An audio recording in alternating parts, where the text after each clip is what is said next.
Nauru, negara kecil di Samudra Pasifik, pernah menjadi negara terkaya di dunia di tahun 1970-an hingga 1990-an berkat temuan tambang fosfat. Namun negara itu sekarang menjual kewarganegaraan kepada orang asing dengan skema paspor emas untuk mendanai upayanya bertahan hidup dari ancaman naiknya permukaan laut. Presiden Nauru David Adeang menyebutkan skema ini sebagai skema paspor emas dengan biaya mencapai 1,7 miliar rupiah per paspor. Adeang mengklaim paspornya memberikan akses bebas visa ke 89 negara termasuk Inggris, Irlandia, Uni Emirat Arab, dan juga Hong Kong. Bagi Nauru, ini bukan hanya tentang beradaptasi dengan perubahan iklim, tapi tentang mengamankan masa depan yang berkelanjutan dan sejahtera bagi generasi mendatang. Negara kepulauan dataran rendah dengan sekitar 13.000 penduduk ini berencana melakukan relokasi besar-besaran ke pedalaman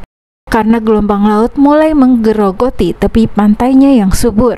Negara ini akan mengumpulkan dana dengan menjual paspor kepada orang asing, meskipun ada kekhawatiran bahwa skema semacam itu berpotensi untuk dieksploitasi secara kriminal.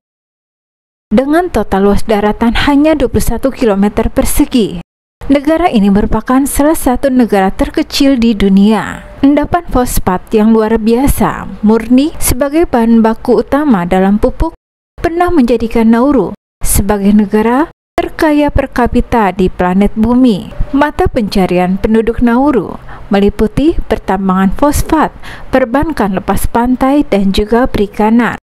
Namun persediaan fosfat telah lama habis, dan para peneliti saat ini memperkirakan 80% wilayah Nauru tak dapat dihuni lagi karena pertambangan fosfat. Lahan kecil yang tersisa di Nauru terancam oleh pasang surut yang mendekat. Para ilmuwan telah mengukur permukaan laut naik 1,5 kali lebih cepat dari rata-rata global. Negara-negara Pasifik seperti Vanuatu, Samoa, dan Tonga semuanya telah mencoba menjual paspor. Pakar Universitas Nasional Australia Henrietta McNeil mengatakan meskipun skema ini membantu meningkatkan pendapatan pemerintah, namun skema ini juga rentan terhadap eksploitasi. Ia mengatakan penjahat dapat menggunakan dokumen untuk menghindari penegakan hukum, pencucian uang, atau mengeksploitasi aturan masuk bebas visa. Upaya Nauru sebelumnya menjual paspor berakhir dengan bencana.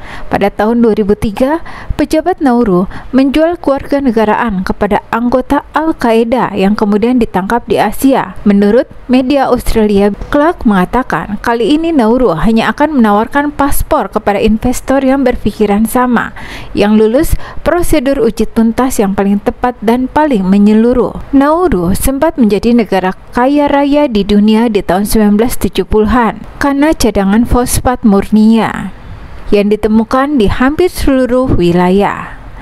Barang tambang ini menjadi komponen kunci industri pupuk sehingga dapat membantu perekonomian Nauru.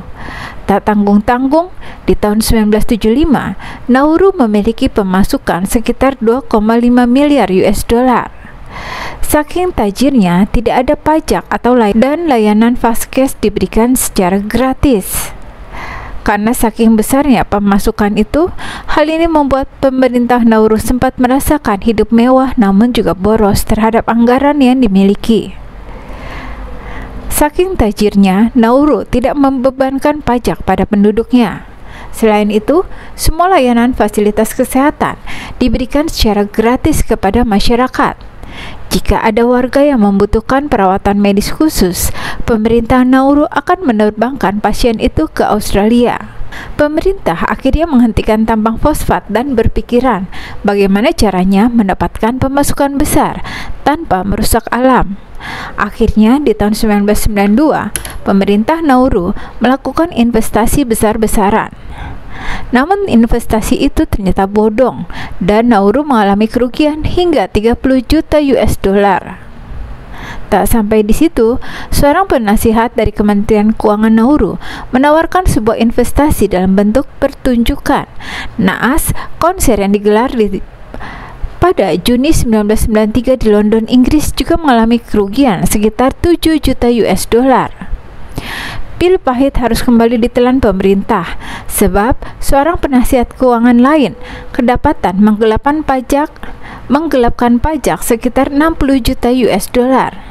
Dan kini Nauru perlahan menjadi negara miskin dan sangat bergantung pada bantuan negara lain. Australia, yang kebetulan jaraknya cukup dekat dengan Nauru, memanfaatkan hal tersebut dengan baik. Nauru menjadi salah satu tempat penampungan pengungsi sebelum masuk ke Australia.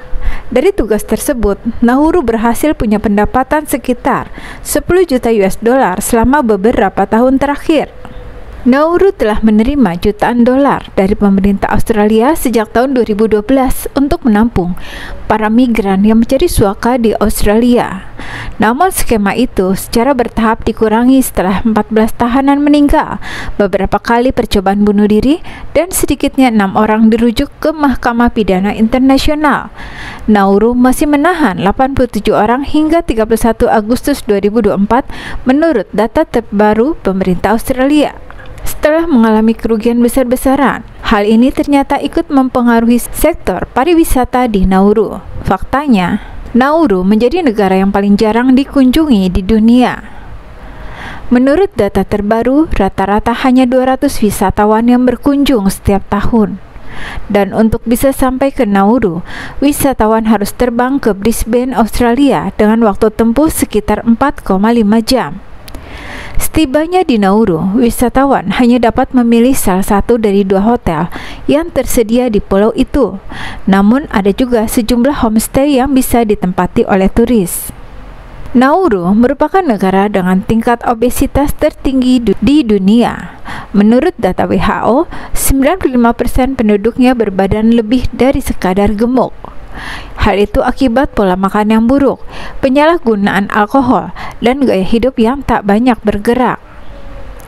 Nauru juga memiliki salah satu tingkat diabetes, penyakit gagal ginjal, dan jantung tertinggi di dunia, melebihi 40% dari populasi.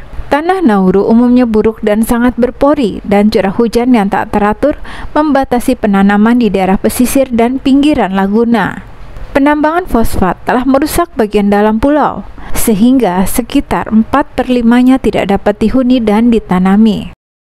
Tanaman pangan yang sebagian besar terdiri dari pohon kelapa, pandan, pisang, nanas, dan beberapa sayuran tidak cukup untuk mendukung populasi. Nauru adalah tempat persinggahan favorit bagi burung-burung yang bermigrasi, dan ayam telah diperkenalkan. Di sini tidak ada mamalia, sampai tikus, mencit, kucing, anjing, dan babi juga harus diimpor. Sebagian besar penduduk pulau itu adalah asli Nauru, dan ada sejumlah kecil warga Kiribati, Australia, Selandia Baru, Tiongkok, dan Tuvalu. Bahasa Nauru adalah bahasa nasional, walaupun bahasa Inggris juga digunakan secara luas. Nauru dianggap sebagai salah satu negara paling ke barat-baratan di Pasifik Selatan, ABC.